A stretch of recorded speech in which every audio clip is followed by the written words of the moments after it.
Hey everybody, welcome to What Are You Doing in Denmark, the Robe Trotting Podcast. Here on the WAYDID pod, we talk to the coolest people in Denmark about what they're doing here.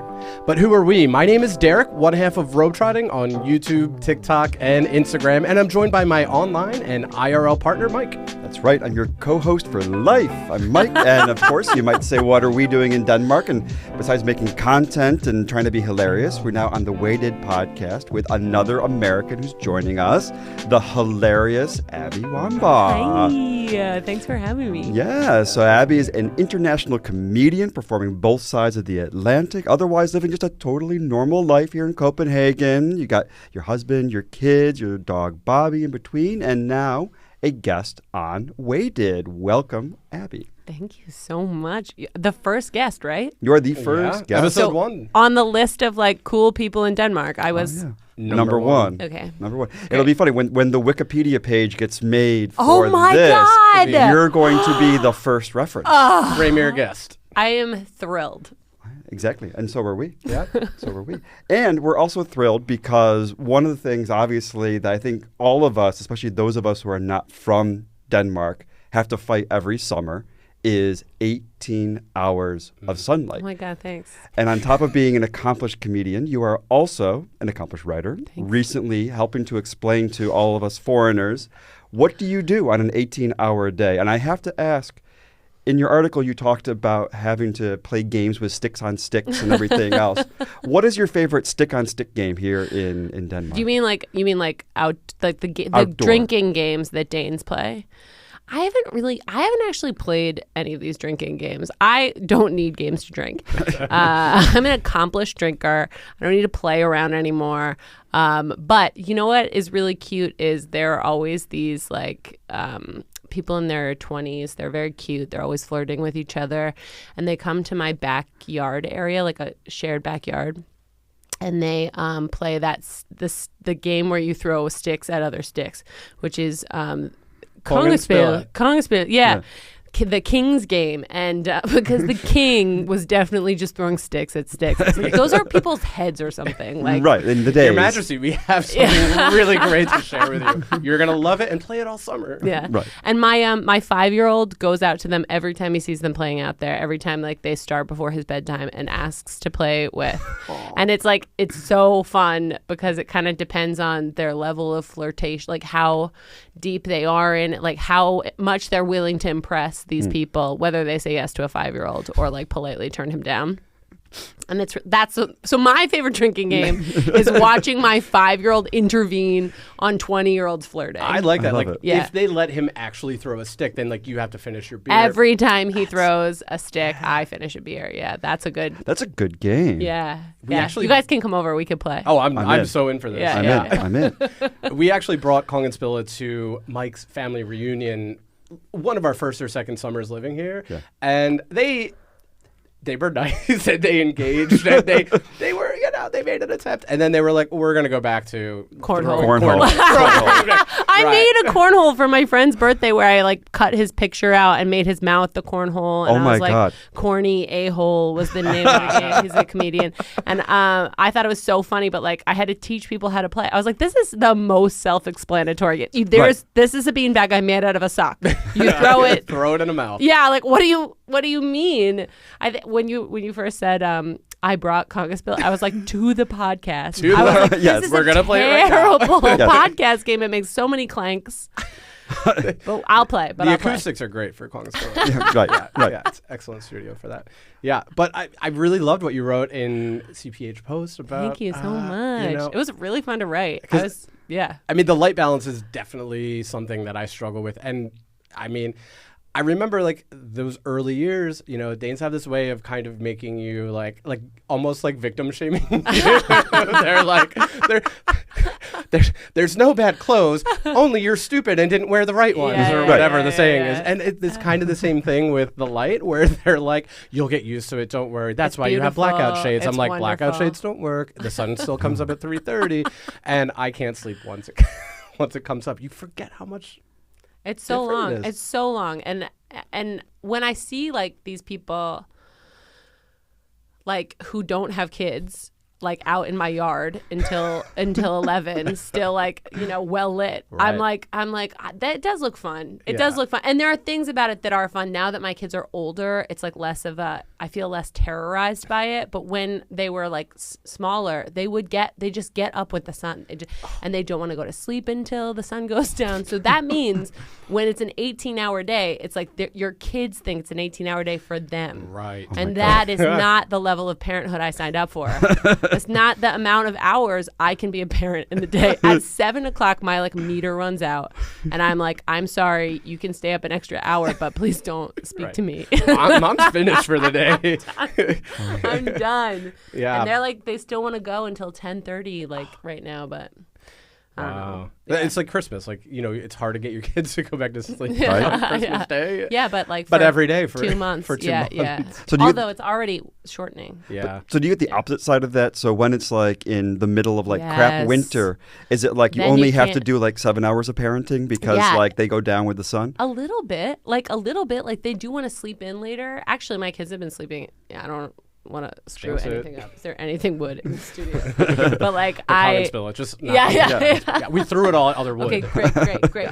But like they've been sleeping great right now, and we've been letting them stay up really late. We just stopped fighting it, and they're 5 and 10 now, so we feel like when we can like explain to them when they're being assholes. You're really being an asshole because you didn't sleep enough. So we've been just kind of riding it, and they've been sleeping in for the first time in their lives. They've never slept in before. It's great. But in the winter, then it's dark until like 9:30, 10 o'clock in the morning. It's wild. And it's hard for anybody to get up, but to like try to tell your kid they have to go to school in order to like sing songs about like the Danish Constitution. I'm just like, I don't know. Constitution song school. I know, that's really, I mean, I like that. I like that they sing at school. I like that it's like whatever, but it's a hard sell in the winter months. It's a hard sell with a 7 a.m. wake up to be like, no, you really got to get there. It's important.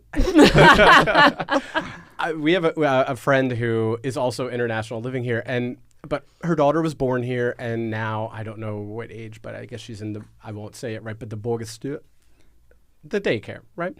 Oh, okay. And Burnehail. That's it. Yes. Yeah. Okay. You say whatever Danish word you want, and I'll just I don't know if give it was go. Danish, but it was a word. But yeah, the like daycare thing. Yeah. I don't daycare have kids. I don't know. I'm here for you. Probably singing Constitution songs, and so. But in the middle of winter, her kid would get really upset with her, like, "Why are you picking me up so late?" And she's like, "Honey, it's 3:30, the same day, the same time I pick you up every day." But because it was so dark, she really thought that like her mom was just leaving her there later than normal. That is a thing that I really didn't expect about living here, like how much an impact that really has on your life, and that is something I wrote about in the thing. It was like there is like. Danes are good at winter in a way that like this climate, this like light story that the country tells and necessitates, like that's like, okay, we have to have a lot of things lined up for dark times because it's dark all the times. Right. So it is good, but I think there is this like thing where it's like, oh no, it's hygge, like it's we love it, we love to just sit under the duvets, and I'm like, that is depression. Well, one thing we want to do to get to know Abby a little bit better is go through some questions because we feel confidently that one of us should be your BFF for this show. I also feel confidently. I think we probably, and then on into life. At least until so. the end of the show. Okay, right? great. And then we're going to do another game to see if that person gets to keep you as a BFF. So, whoa. Yeah. Okay. Oh, yes. Yeah. So we have a game ready where basically, before we get into the heavy-hitting interview that we have for you, we want to do this BFF test, get to know you a little bit. Okay. So it's going to be 2 out of 3 to see which one of us is your BFF. Before you came in, we gave some answers. We're going to give you a choice. You just say which one you're going to go with your BFF. And as soon as one of us gets 2, we're your BFF, at least until the end of the show. Right. If you can keep us, that's the key. Yeah. Oh my God. Yeah, Wait, because I then- have to try to keep you guys? Then Okay. we have to defend Yes. our BFF status. Okay. Yeah. So, Mike, why don't you ask the I go first question? So the first question is, so your BFF has booked Okay. another comedian to open for your next show. Okay. And you get to hang out with them all day. Okay. Would you rather it be Ali Wong or Nicole Byer? Oh. Oh, that's really fun that they would be opening for me. Right. I really like this game. Only one of them. Yeah, okay. Nicole Byer. Okay. It would be Nicole Byer. My kid is a big fan of Nailed It. We're big Nailed It fans. And also, I have some mutual friends with Nicole Byer. So I think we would get along well. Wow. Okay, who's that? That was like I wasn't even name dropping the person because the person was there. I was like, yeah. I don't. So 1 degree of Nicole Byer. That's good. One degree. Okay, so we're 2 degrees of Nicole Byer. That's already my day is better. And I got rained on earlier. Right. Yeah. You got rained on. And that's 1 point for me. Oh, you were Nicole Byer and you were Ali Wong. I mean, Ali Wong is nothing. I would not turn down Ali Wong. Nothing to cough at. Yeah. No. But yeah, I would let Ali Wong open for me on another leg of the tour. Yes. Yes. Okay. But second question. Okay, it's not raining in Denmark. Hypothetically. Okay. and your BFF wants to do a healthy outdoor activity. So you can pick either healthy outdoor, something nice and fun. And Hugo, we could either go boating or kayaking with a green kayak. Oh, shoot. Okay. This is hard because I have wanted to do the green kayak thing before. I've seeked it out. I feel like you guys are giving yourselves away. But also, I just found out that in the go boat, I found out from Mike before the podcast that in a go boat, you get to drive it yourself, which is pretty fun. I would say go boat because I just got that information. Because you got that information. And that's good because that gives me 1 BFF point on there. Okay. So it's well done. Good. That was well dropped. You were definitely like, I didn't realize. I guess just naturally I do that. And I guess for those that aren't from Copenhagen that are listening, so go boat are these like plastic boats that you can run on the harbor and cruise around for a couple hours, have a couple drinks out there, etc. And the green kayak are these literally green kayaks, but you also be like a good citizen and pick up garbage around the harbor as well. I'm like, but I want to drive myself. Right. I'm not picking up trash. I'm going to make more trash. They can pick up after me. Oh, there's a plastic boat. Me and Nicole Byer are just littering all over the harbor. Actually, they have them in Aarhus and Odense now, I think. So they're expanding rapidly. Yeah. I mean, it's a great thing. Oh, it's fantastic. It's fantastic. Yeah. No, no shade there. I'll lose the go boating. It is fun. Okay, but you were the green kayak. I was the green kayak. Okay, it is. And, this is informative. I thought you. You thought I was a better person. I thought you were a better person. Me too. Well, we have to break the tie, and so to break the tie, you're going to after go boating with Nicole Byer and us. Yeah. We're gonna have a movie night, and it's 90s night. And so we're going to pick a 90s classic. Would you rather watch Scream or Clueless? Oof. Wow. Similar vibes, guys. Mm-hmm. I feel like really well done. I feel like, I think Scream is better to snack to. Oh. Whatever. Oh. Yes. Yeah. BFF. Also, I saw Scream in a movie theater once. I'm pretty I feel committed. And it was fun. It was like, as an adult. Like it was a re-screening. Oh, cool. And it was still fun. I mean, we watched it around Halloween. And first time I'd watched it probably since late 90s. Yeah. And like on one hand, like it holds up. On the other hand, it is about as mid-90s as you can get. That's fun. I remember watching it and I remember watching it and just thinking, is this a parody? Because I knew that they made a parody. Right. Yeah. And then I was like, no, this is the real one. But it is supposed to be funny, right? It's supposed to be I think it's supposed to be like serious, but also kind of a take on the slasher movie. Like I think it's self-aware at a minimum. Yeah. I think that's generous, and I think so too. Also, what they want to hear, and probably what they were going for. And if you can miss it, is it self-aware enough? Thank you for watching the WAYDID podcast that is sponsored by Scream. Right. Now in theaters. Yeah. That's good. No, you don't have to kiss up to them, but yeah. I mean, I'm going to. Yeah. Yeah. It's a good movie. Okay, fine. So you guys are BFFs. You lost. We're BFFs over here. We're going to hold hands under the table. I like that. We're on the same side of the table, so it just makes sense. Did you feel like you knew? Like, is that why you sat over there? Yes, I knew. And it just it is hard to make friends in Denmark, but I'll get there eventually. Yeah. You will. That's what they say. Yeah, because I did want to say, if you're not my BFF, you can't be my friend. That's it. All or nothing. Yeah. That's it. Yeah. That's it. Well, I think this is a good time to take a break, and you guys can nurture your friendship, and we'll be right back in a little bit with Abby Wambaugh. Welcome back to What Are You Doing in Denmark? Abby and Mike just watched the movie Scream, and now we're going to get into it and find out. Abby, the first question we ask everybody, what are you doing in Denmark? Ooh. Like, why did I come here? What does it mean? What does your podcast mean? What are you doing right now? What am I doing? I'm on a podcast in Denmark. Oh, okay. No way. Yes. Great. Right now. I wonder how many times you're going to get that answer. You're nailing it. Times. Okay. Well, that's kind of the meta purpose, right? Is like everybody who is a foreigner that comes here pretty much always gets asked early in a conversation, Hvad laver du i Danmark? What are you doing in Denmark? Yeah. And we wanted to reclaim that and just kind of start from there. Like, why did you move here? Yeah. I mean, I think that if I'm really like, why do I live in Denmark? It's because I have kids with a Danish person. And that's what I'm doing in Denmark. I'm parenting in Denmark. And I think, it's a really great place to have Danish kids. It's a really great place to have Danish kids. And we moved here from Brooklyn. And in Brooklyn, I was a teacher, and I ran a summer camp and an after-school program. And Jon he worked as a carpenter's apprentice for a while, and he was a nanny, but we had to pick jobs where we could take care of our children at all times. Mm-hmm. We had one kid at that point, and we moved here when I was very pregnant with our second. And so, and when we moved here, we lived in in one bedroom of a 2-bedroom apartment with our very dear friend who just let us live with him. Like, we lived in New York, and we wouldn't have been able to unless we had except for that we had this friend who was had an extra room and was delightful about us moving into his life with him, and it was great. And there's so many things I miss about New York, but as soon as we moved to Denmark, all of the problems that I had in New York were gone. And then I had new problems.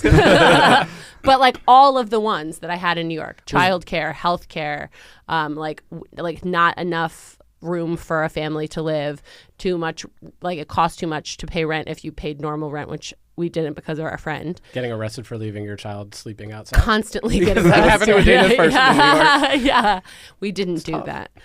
Because we actually carried our child everywhere. We didn't even have a stroller because it was we lived on the 4th floor of a walk-up. We carried our kid everywhere until she was 5. We did not have a stroller. Oh, I feel like in my building in Denmark, you just leave your stroller in the middle of you could. I mean, here you would have stroller parking. Yeah.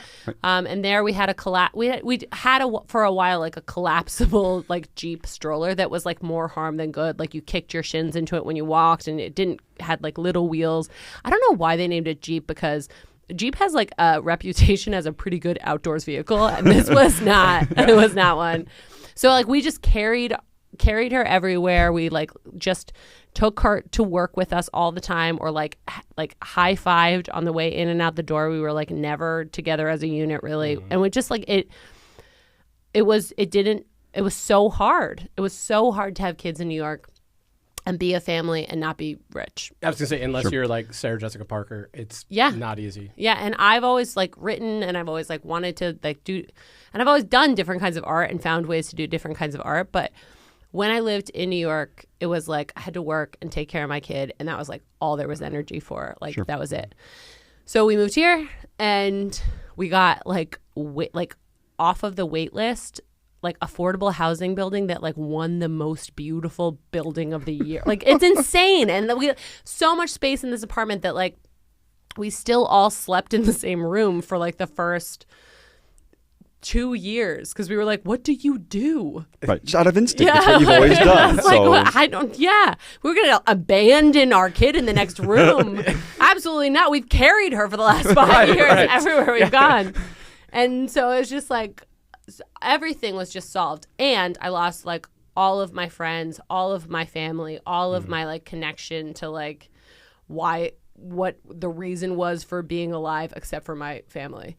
And so I had to figure out rebuilding all that here, and it's hard to do. I don't love to hear about what it has been like for you guys. I think Very similar. I think a lot of foreigners that move here experience that, or moving anywhere, right? But yeah, I think we were lucky to have each other. I think it brought us closer together too. Oh, absolutely. In that sense, I'm sure with your family, you probably feel that as well, because you suddenly you don't have those separate friendships or relationships, and you probably have to find ways to rebuild that. Even with his family, you're farther away from yours, or his friends, because you're farther away from yours, and you don't have those supports. It's tough. Yeah. And I think for us, the hard part too is, as you started to say, like, it's that you end up with nothing that's your own, because you're meeting friends together. Like, we took Danish class together, made the same friends in the same friend group together, joined the same sports club together.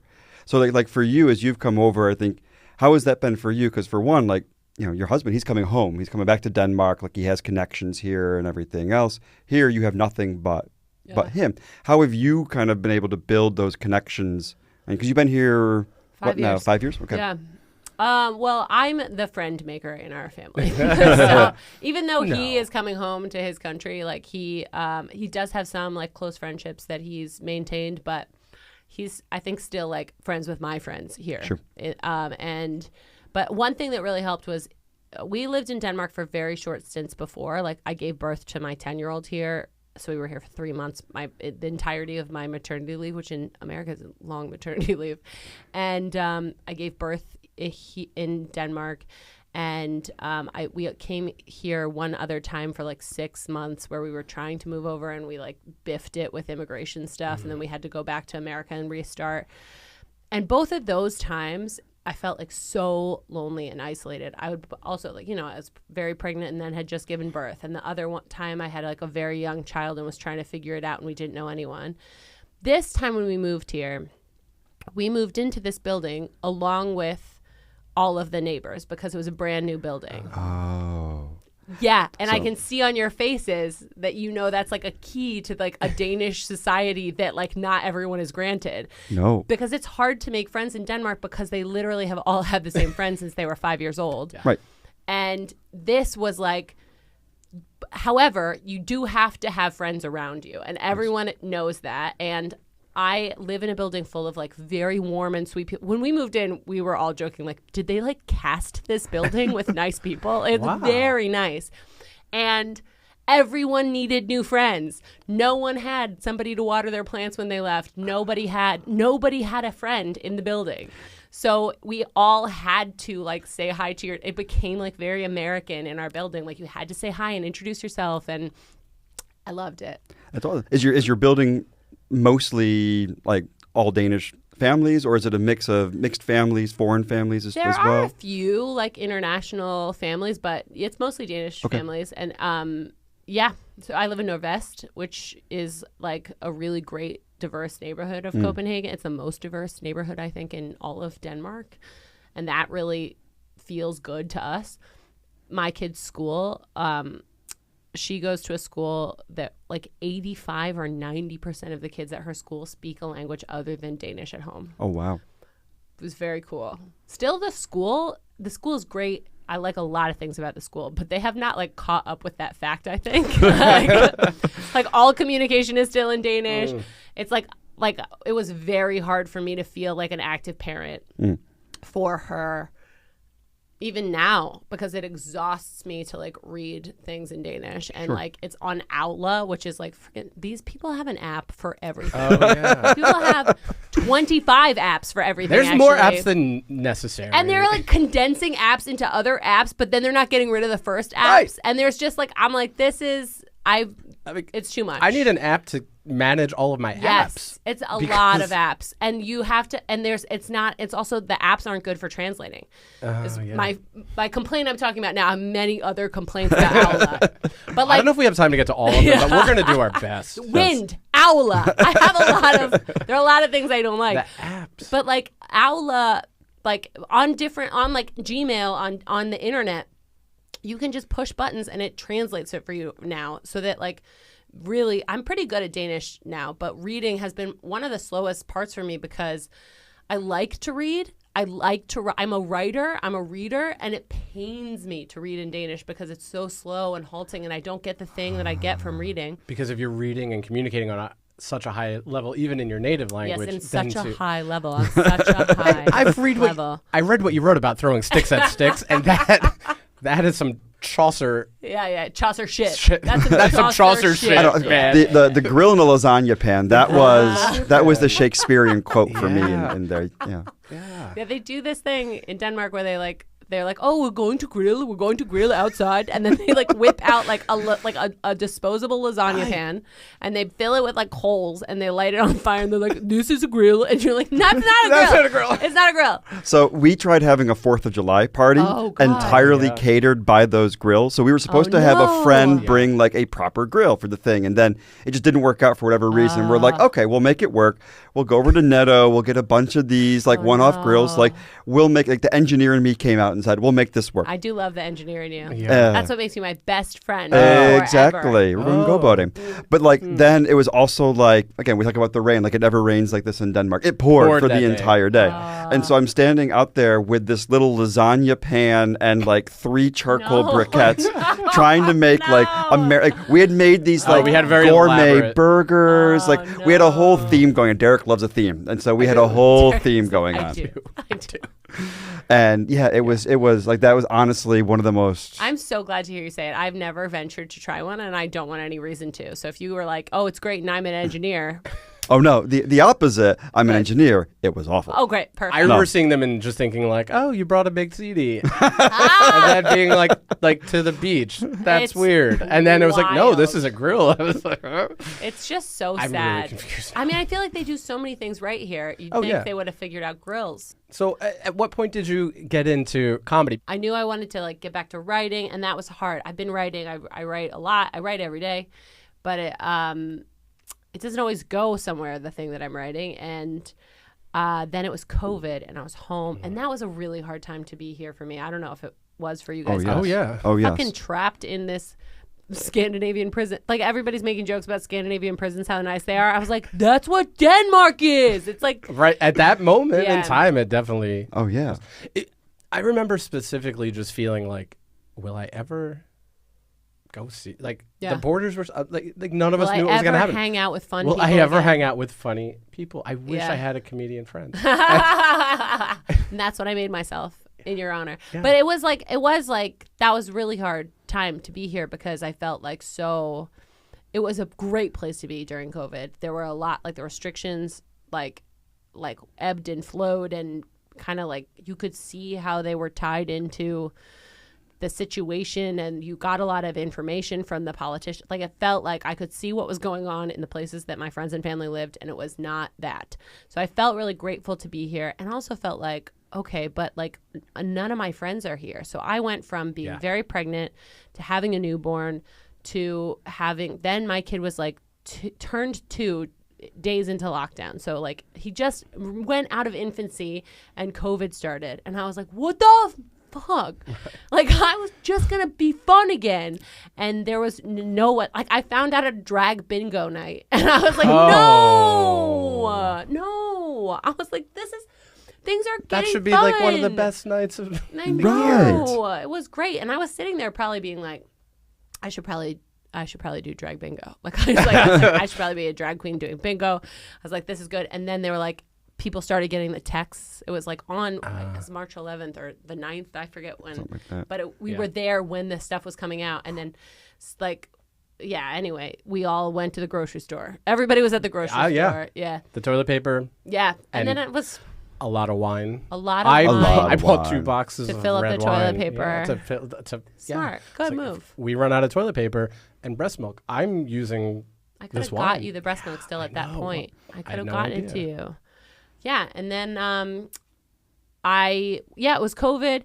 They were all home. They were on my head all the time. Like they were 5 and or 6 and 2 or 7 and 2. They were like, they needed a lot, and they really needed a lot because they had no friends but each other, and that is a bad age group for a friend. And so I just felt like desperate for some kind of creative outlet, like really desperate for it. And I felt like I had to figure something out, and and this is what I figured out. I figured out that if I did stand up, I could write for that amount of time that like is like a set, and then I could go up when it was open and online because things were online at that point, and I could like do it, and then I could get immediate feedback, and I was like, that'll drive me to actually do the thing. And there was a class I could take that was like in the middle of the night, which was the only time I had free. It was like in America, so it was like it was at 2 a.m. or something. It was like 1 to 3:30, and I would stay up in the middle of the night and take this like stand-up class because I was like, I did something.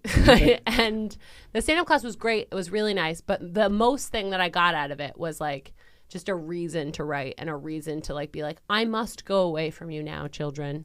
Had you ever done comedy before? Like, have you done an open mic or improv class or anything when you were in New York? I did a lot of improv when I was a teenager, and then I stopped. I went to school for acting when I was right out of high school, and I did not like it. I did not like it at all. I was like, I went to act like a school in Manhattan that was like a lot of theater majors, and I was surrounded by people who were like tap dancing and singing to each other, and I was like absolutely one of them, like no shade, but I felt so like, this is humiliating, like this is like, wow, you guys are really embarrassing yourselves and I'm gonna sing you a song about it, because I was also like that, but I just was like, no way, I'm out of here. Was there a lot of breaking into song and dance? So much song, so much dance. Like flat, because that was also like a big flash mob kind of period. A lot of dancing. Interesting. Was it? Maybe. I don't know how old you are, so. I think I'm much, much younger than you is all you need to know. And making tons of breast milk. Those are the facts I want you. Hate wind, tons of breast milk. Wind. Okay, got it. Yeah, if any of those parts of the thing we're going to leave the podcast, you're going to have a lot of editing. Yeah, we're leaving that in. Yeah. But yeah, I don't know. So I just tried it then. But right before this, like I did stand up like during one of the breaks, during one of the like times it was open. When it opened before it closed again. Yeah. And then I hadn't like taken a class or anything. I was just like, I'm going to try this. And was doing like, there was a musical theater group that was auditioning around the corner from my house. And I was like, I was drunk one night. I was like, I'm going to audition for this musical theater. It's kind of confusing because things were open, then things were shut, and things were open and things were shut. And it was like that a lot for me starting comedy, which felt kind of good. It kind of felt like fun because it meant when things were open, I wanted to get out as much as I could. And then like when things were closed, I had to sort of like sit back and be like, do I like this? Was it good? What do I want to be talking about? It had like natural periods of like gears. Mm-hmm. And that was really kind of nice.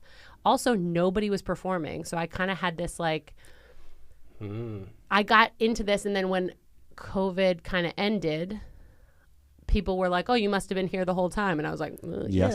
I've been here the whole time. I'm very experienced. Please put me on all your shows and let me have your awards. I was like, yes, I've been here and I'm good. Because you have made quite a career in, only about 2 years, 2.5. Yeah, I mean, that good math. Yeah. I don't know how time works. That is how time works. That's that is right. Yeah. And I don't know, how long it really takes to make your name, but some people never even do. Yeah. So, do you think the pandemic is kind of? I think for me, it was like, it definitely felt like an incubator. Being here, being alone, having the time because it's Denmark and I had the time, and COVID was like, didn't it feel like to all of us, like either something is going to change now or it's never going to change. Right. Yep. And there was that like sort of impetus. And there were like personal things in my life too that changed around then where I was like, where it just kept pushing me towards like, if I'm going to do something, like now is when I'm going to give the least fucks. Right. I was like, now is when I can do it. And I either must or I must resign myself to like, actually, I'm not going to live the life of an artist like I thought I was. I'm just going to live a different life and that's okay or whatever. Yeah. But I was like, I felt like that. It felt like pivotal. It felt like either I'm going to do it now and really throw everything at the wall, or I'm just going to be a parent for 5 more years and then I'll look at it again. You know what I mean? Like, sure.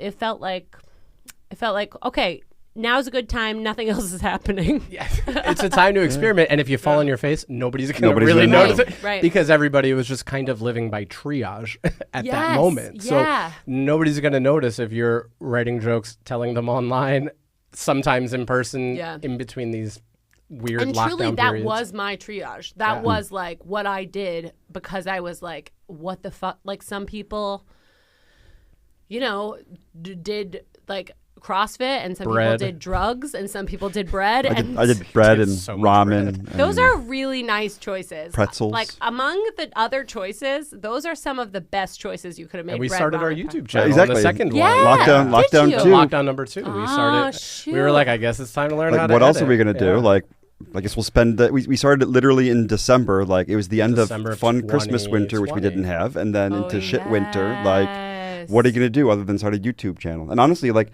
part of our logic too was we were like, well, we don't know how much we're gonna see of like family and friends, especially like extended family, like aunts, uncles, cousins. So we're like, if nothing else, like we'll have 60 people in the U.S. get to see what life is like for us in Copenhagen. That is and adorable. That's That's so Don't watch cute. our early videos because they were basically book reports and like what we were also, doing. I had the most COVID hair possible. yeah. There's one point where like we were talking about the Little Mermaid, and my hair looked like seaweed coming across my my face. It was God. so God. long. Was it?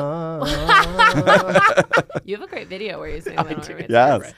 And see, that would have never happened if it wasn't for the That is really pandemic. wild. We never yeah, would've- I do think we it would have was. never bothered with that. You might not have started your comedy career. No, I definitely wouldn't have now, and it's really Finding beauty and inspiration in the trauma. You know? yeah, and I think it's like. I mean, it is like a make or break moment, and I think it's like a make and break moment. Like it Sure. definitely broke shit in me also in my life, yes. but like also like it was like in order to get through it, we had to make something and like. But when you guys am I allowed to interview course. you back Of course, on of your course. podcast? Okay, so you were like when you moved here, you made all the same friends, you were in the same Danish class, you had to do all the same things. Like I'm thinking, how did that impact your relationship and your time here? And then you decided to like start a whole new creative endeavor together. You do a lot together. We do a lot together. Yeah. What's that like? Well, I mean, you guys are BFFs, so that takes Yeah. a little bit off my plate. Yeah, you're welcome. At least for the next 20 minutes, right? But I think, again, I think it's kind of that make or break thing where it could have been, you know, I think we had to be understanding of that when we first moved here. That, yeah, we don't know anybody else. Like, I'm not going to make a friend and be like, oh, hey, you know how you don't have any friends either? Yeah. Well, you can't hang out with us. Like, you know, when we did meet somebody, it was like, oh, yeah, you got to meet my partner. Like, let's all do something this weekend. You know, we wanted to fill that time. I made some mistakes early on, too, thinking like, okay, I'm just going to go to like a pub and see who I meet. Somebody will talk to me.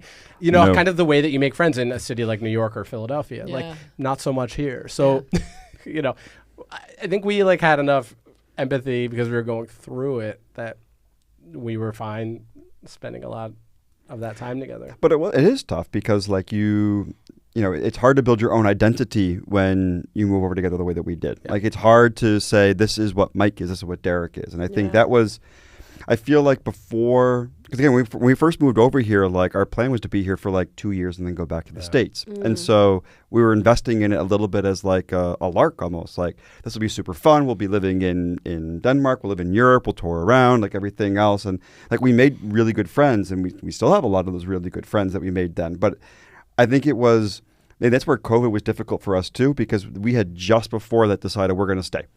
And like summer of 19. You guys have been here 6 years now. Yeah. 6 years, yeah. Okay, wow. So we were like, okay, now we're going to stay. And that's when we were like, oh, like we'll invest in learning Danish. Like, well, we're going to do some different stuff, whatever else. And then boom, COVID happened. And it was like, ah, shit. Like we just decided that we're going to like stay here. And now it's like, now you can't leave. Now there's nothing else. There's nothing else to do. Did you try to like leave? Like, were you guys like, can we go home now? Actually, can we Like, go just home now? kidding. We learned our lesson. Right. But like, so like we had to figure, I mean, that's also part of where this helped us because for otherwise a lot of the time was just kind of, I don't want to say like destructive behavior, but it was more just kind of like indifferent behavior. It's like, oh, like what music videos are we going to watch tonight while having a bottle of wine or more? Like it just, I think it was actually nice to have a creative outlet, just like how you got into the comedy to suddenly be like, I'm going to create something and I'm going to put something out there and I'm going to get, I think honestly the feedback from like the world writ large was kind of nice too. Like even when at first it would be like my uncle being like subscriber 66 here, like with a little bit of feedback. So cute with a little bit of feedback. Oh my God. But it was neat to be able to have that connection at first, which was a small group of, our family and friends, and then realizing, there's like a window to other people that maybe we haven't met yet, but are interested in what it's like and what we're going through. It felt like having it in a strange way. It did feel like a connection, even if it was really just one-way communication. Yeah. I don't know if you felt that creating. My brother listens to my podcast. A podcast that I do about living in Denmark and Copenhagen, and he writes me he writes us, me and my two co-hosts, emails after the episodes. I mean, not every week, but it's the most communication I've had with my brother and not because we're not on bad terms, but there is a way into things, especially because most of my jokes and most of my comedy, it isn't really for my family, it's not stuff that they'll think is I don't know. They'll think it's interesting and funny and cool because it's me, but they're not who I'm thinking about. Right. But this podcast about living in Denmark is I think very interesting for some of them because it's about my life. Right. And my brother listens to my podcast, and that's the most that we talk. And then he writes back, and I'm just that is nice. It's honestly my favorite. I like the podcast. It's good, but it's my favorite thing about the podcast is that my family likes it. That's awesome. When I'm talking to my friends and they like it. That's nice. Yeah. Subscriber 66 has some notes. Yeah. Uncle John. Uncle John from Culpeper, Virginia. There we go. Yeah. Obviously, a lot of your comedy, a lot of the jokes, a lot of the things especially that have really taken off and been super popular on your social media involves jokes or things about your family or some of your personal life. How's that played out? Do your kids ever hear about things or if I'm going to say something about my kid or that they said that was funny, I ask them. Okay. I don't know what the right thing to do is. I heard Tom Papa say when we were talking on the drive over here on Mike Birbiglia's podcast, I heard him say, and I was like, oh, that's good. He said that if I say something, anyone who I talk about in my comedy, they should be fine with what I say because we should be fine. And if we're not fine, if they have a problem with what I'm saying, it's because we have a problem in our relationship. And I was like, oh, that's putting a lot of the onus on. But I think that probably also had to do with the way that he talks about people. You should be able to, I think, if you're in a relationship that feels good, I think a certain amount of teasing is loving. If you're teasing in a loving way, then if somebody isn't feeling it, that's because something is off, But there is something about that. I do check with people. I do a lot of jokes where I haven't for a while, but I will actually again repeat just verbatim things that my mother has said. And I do tell her what they are. I'm because she calls me and she's like, did you say anything about me tonight? And I'm like, yup. And I said this and this and this. And she'll dispute things. And then I'll show her, because I take notes when my mother talks now. She is a wonderful, loving, warm, brilliant, funny I met her woman. at the airport in Frankfurt. She's incredible. Yes. She's incredible. And she says the most ridiculous things, the most ridiculous ones. So I write them down. I just get out my notebook. She says oh no, don't put that notebook away when we're talking sometimes. Because it's I don't have to actually make a joke. I just need to make a facial expression and then it will be funny on stage. And it says something so much because I love my mom. It is funny because I can present my mom in this way that's I was raised by someone who is worried. Who's really worried. Sure. And who loves the shit out of me. And that is something people want to hear about because a lot of us were raised by those people. Right. Yeah. So it's I think she's the relationship where I've had moments where I'm is she going to be okay with this? And am I just saying something that makes her sound stupid? Because she's not stupid. She's really not stupid. And she says things that are so silly that you might be confused for a second. Right. So it's I've had I want to always make sure that I'm not just saying something to make my mom sound dumb, but I also think it's so funny to hear about things like that and the way that moments of conversation can translate into how it was in your life and how it is now. I think it's really interesting. But yeah, I mean, I think about it sometimes. My partner's never had a problem with it. I run things by him. before I say them, but most of my jokes about him are like that he's really hot, and so he's like, it's fine.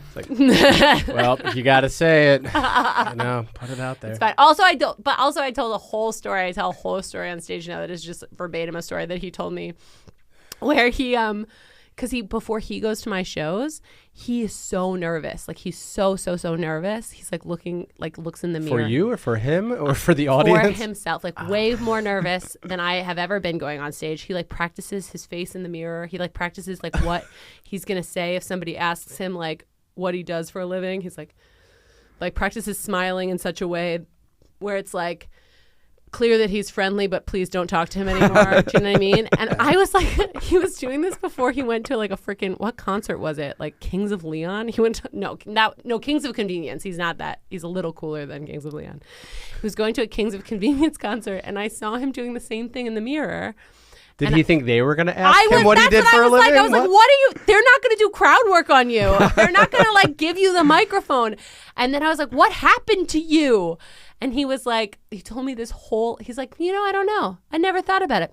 Oh, there was this one time. And then he told me this whole long story that I now tell on stage. But the story is basically he got stopped on his way home from school one time. And he had he was like 17 years old. And he was like going to the corner store to get like Haribo after school. And somebody stopped him on the street and was like, do you have unprotected sex? And he was like, well, thanks for asking. Like, because he's like 17 years old, no like place to go with like the fact that he had just had sex for the first time.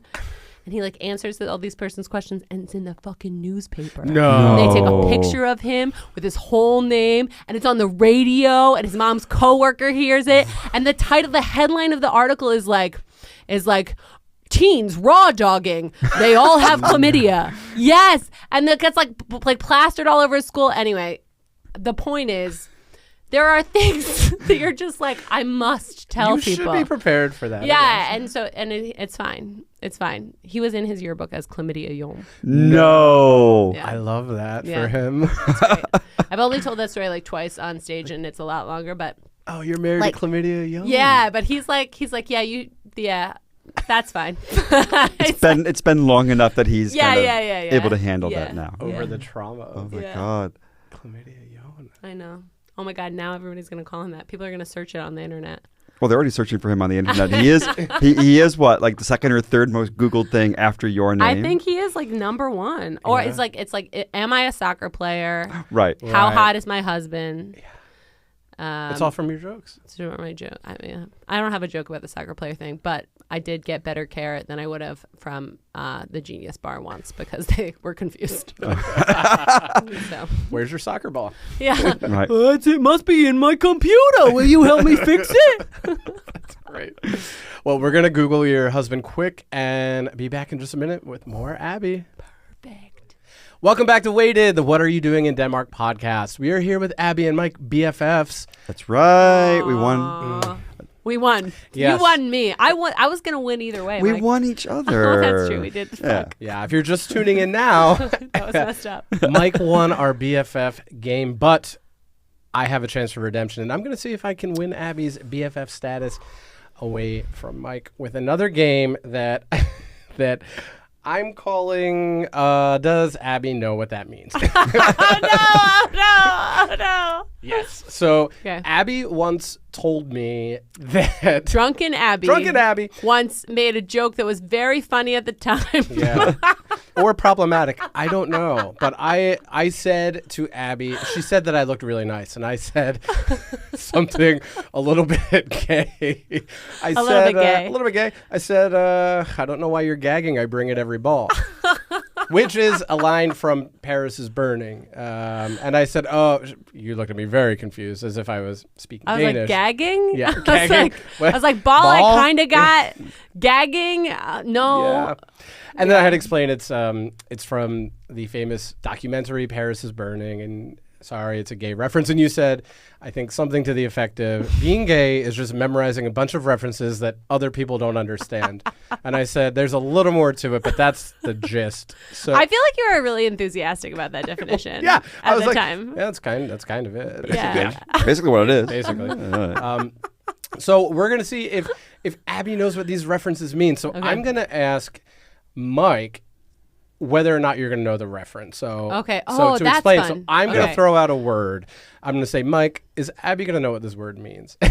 He's going to have to say yes or no. Okay. And then we'll see if you know. Yeah. If you don't know, then I'm going to ask you to guess because I think it would be I'm funny to just see what. I'm definitely going to know. It's like a gay balderdash where you get like you get the like, word. Yeah, I was like, I'm going to give a confident answer. Yes, no matter what. Actually, I don't think I'm going to tell you if I know or not. I'm going to give you a confident answer and see if you guys know if it's the right answer or not. We might not, yeah. Yeah. Okay, go ahead. Out-gay the gays. So, yes. So, again, it doesn't matter whether Abby gets it right or not. It matters if Mike can predict whether or not you'll know. Okay, but it does matter because... It matters, of course. Probably my definitions are going to be so good that you're going to change the definition.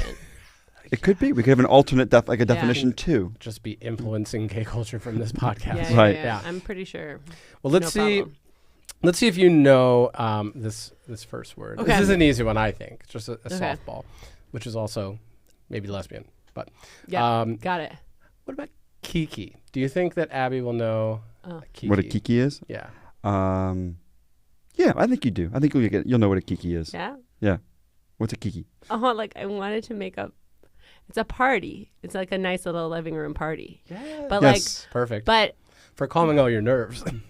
But it's a problem because when I really know the answer, I want to tell you because I want you to know. But I want to hear your fake answer. Yeah. Let's hear it. No. It's fine. No? Let's see what happens next. Okay. Well, Mike, that's one so far. You are so far. You're maintaining this BFF status. The next word. Will Abby know what padam means? I don't think you're going to know padam. Okay. You don't think so? No, I don't think so.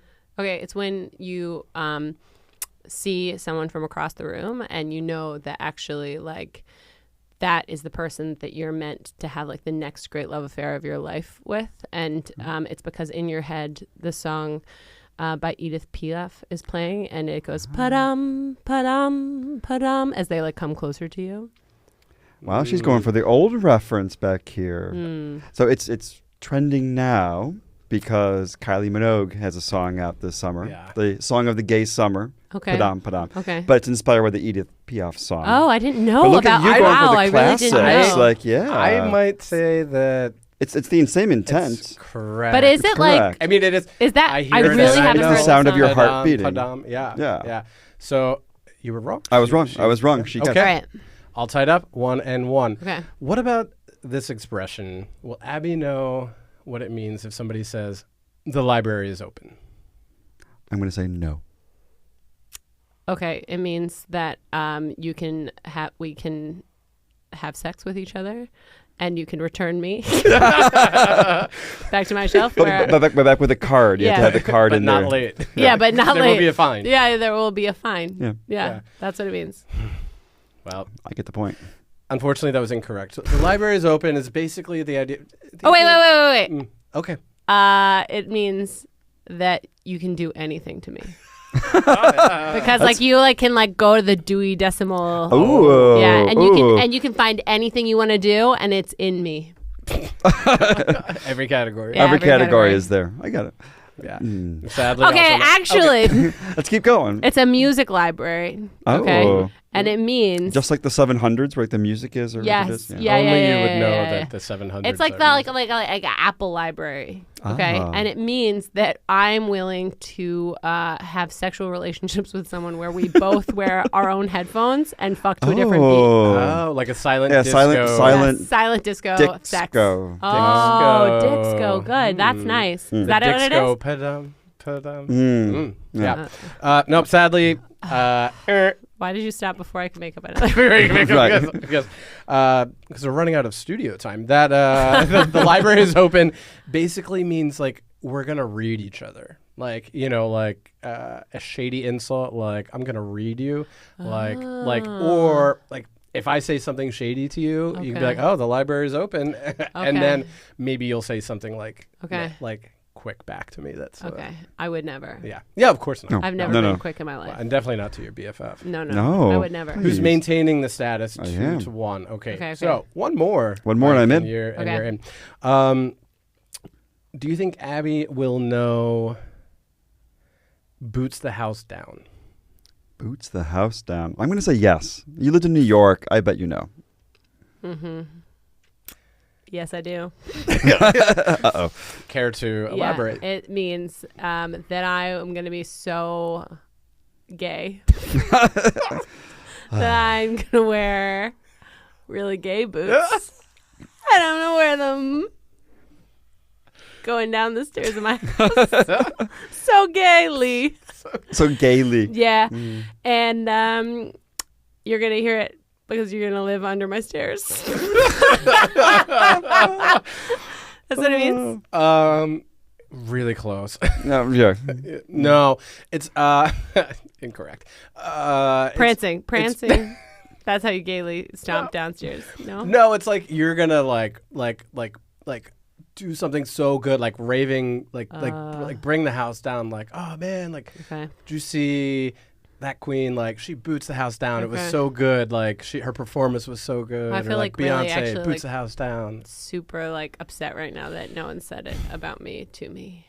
I think that you just are performing for the wrong audiences. And at Drag Bingo, that's true. Maybe you could boot the house down. Boots the house down. Thanks, guys. Thanks. Well, 2-2. So let's see. Is one there last another chance. one? Yeah, there's one more. This is the tiebreaker. So I win you as my BFF if Mike messes this up. This like serfdom? Like, are you able to like? Yeah, it's basically like Yeah, like, it seems like I'm in control, but I'm not. Like 1750s. Okay. Yeah. You cannot leave the land. You are tied to the manor of whoever wins Pretty this fucked next up, one. guys. Yeah. Okay. Pretty fucked up. Well, death drop. Will Abby know what that means? Death drop. I'm gonna guess no. Okay. You know what a death drop is? Yeah, it's a Vogue, a dance move where you hit the ground and you do something really cool when you do it. Wow. Yes. That was a guess. That was a guess. It looks like you got a new BFF. Bam. I'm going to stay with Mike. Oh, not an option. Sorry. I was just kidding. I'm staying with a manor. But staying with a manor. Isn't it nice that maybe we just all get to be BFFs? Now? Right. That's really nice, guys. I don't know. I guess you get to choose. Right. Yeah. Wait. Are you saying that you should have choice in the matter? I think it would be great. But whatever you want. Whatever you want. So woke. Okay. Well, congratulations, me. Right. I'm impressed between Edith Piaf and that was Vogue and well done. Thank you so well much. Done. Proud of you. Proud of you. I was very when you said the voguing ballroom. I was whoa. I was like whoa. Yes. I'm not gay, but I'm gay adjacent. Yeah. So I think they like the gays. They talk to me. Of course. They ask me their opinion on their outfits. Ooh. You guys wait. haven't today, Why? I've noticed. Really good dresser. So purple corduroy. This isn't the medium. Why? Why?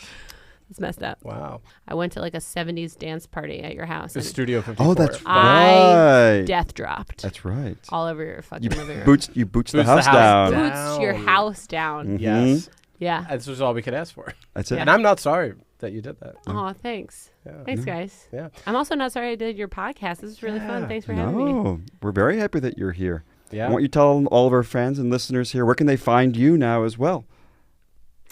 Great. I was like, where can I find you? And I was like, what are you doing in Denmark? What are you doing in Denmark? You can find me. But I post about shows I'm doing in Instagram. I'm going to be in Edinburgh all of August with the Pleasance Reserve at the Jack Dome, if you're listening from Scotland.